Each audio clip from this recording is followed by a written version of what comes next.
Thousands of people have just wrapped up a rally in central Hong Kong. It was organized by the pro-democracy group, the Civil Human Rights Front, to win support not just in the city, but from around the world, for the fight against a controversial extradition bill. A sea of protesters dressed in black chanted "Free Hong Kong" as they filled Edinburgh Place and the surrounding area.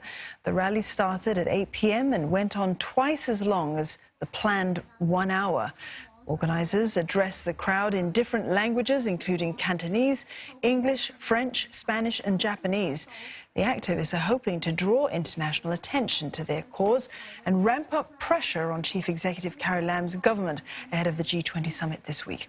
Earlier today, more than 1,000 protesters marched to 19 consulates, chanting slogans and carrying placards. They called on G20 leaders to help liberate Hong Kong. They submitted petitions asking the foreign governments to confront China over the issue at the G20 summit.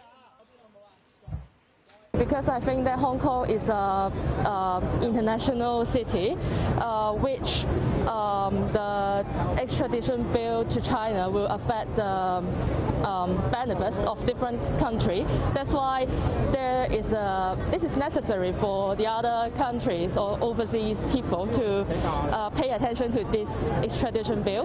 We need to put some pressure on the government because even though 2 million Hong Kong people are protesting on the street, it seems nothing to them. This is the third week of demonstrations in the city over the proposed changes to the law, which would allow extraditions to mainland China. Bruce Harrison has been following events on the ground for us. They're hoping through this rally and other actions they took today, delivering letters to consulates of powerful nations, that those countries will hopefully listen and take these concerns to the G20 meeting in Osaka. And that will put pressure on the government in Hong Kong and also pressure on Beijing, considering Hong Kong is ruled over the one country, two systems policy. And they're hoping that Xi Jinping, or not Xi Jinping, but government officials in Beijing who've already said this issue won't be discussed at G20, put pressure on him to make sure that it is a topic item at that meeting this week.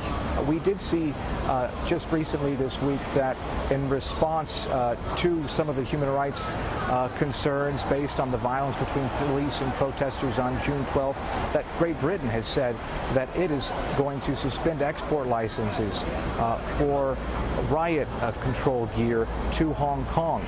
China responded in turn by saying that Britain shouldn't meddle in Hong Kong affairs. But based on the actions this morning, the other 17 countries they've tried to reach out to, will they respond? They received these letters warmly, but there's been no confirmation that they will actually approach Xi Jinping or bring this up as an open discussion item at the G20 in Osaka. But the protesters said they felt they had no choice.